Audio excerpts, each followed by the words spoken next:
আসসালামু আলাইকুম রহমতুল্লাহ বরকাত। কয়েকদিন যাবৎ খুব বোরিং সময় কাটাচ্ছিলাম, তাই ভাবলাম একটু ঘুরে আসা যাক। উদ্দেশ্য উত্তরা দিয়াবাড়ি। এরপরে আমরা মিরপুর থেকে বাসে করে যাত্রা শুরু করলাম। গন্তব্য ছিল মিরপুর 11। শহরের চিরচেনা ব্যস্ততা পেরিয়ে বাস থেকে যখন নামলাম, তখন মাথার উপরে দুপুরের রোদ। মিরপুর 11 স্টেশনে পৌঁছে মেট্রোর টিকিট কাটলাম। জ্যামের এই শহরে মেট্রো রেল এখন এক স্বস্তির নাম। স্টেশনে ট্রেনের অপেক্ষায় আর তারপর দ্রুতবেগে উত্তরা দিকে ছুটে চলা, এই সময়টুকু সবসময় উপভোগ্য।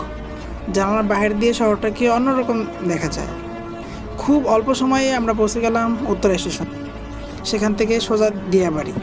মেট্রো স্টেশন থেকে নামার পরপর দিয়াবাড়ির খোলা আকাশ আর খোলামেলা রাস্তাগুলো দেখে মনটা মুহূর্তেই ভালো হয়ে গেল। দিয়াবাড়িতে খুব বেশি আহামরি কিছু নেই, কিন্তু এই শান্ত পরিবেশটাই আসলে প্রশান্তির। কিছুটা হাঁটাহাঁটি করলাম, খোলা বাতাসে বুক ভরে শ্বাস নিলাম।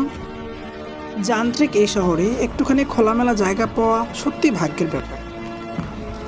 বেশি সময় থাকেনি, কিছুক্ষণ সময় কাটিয়ে মনের ক্লান্তি দূর করে আবার বাসার পথ ধরলাম।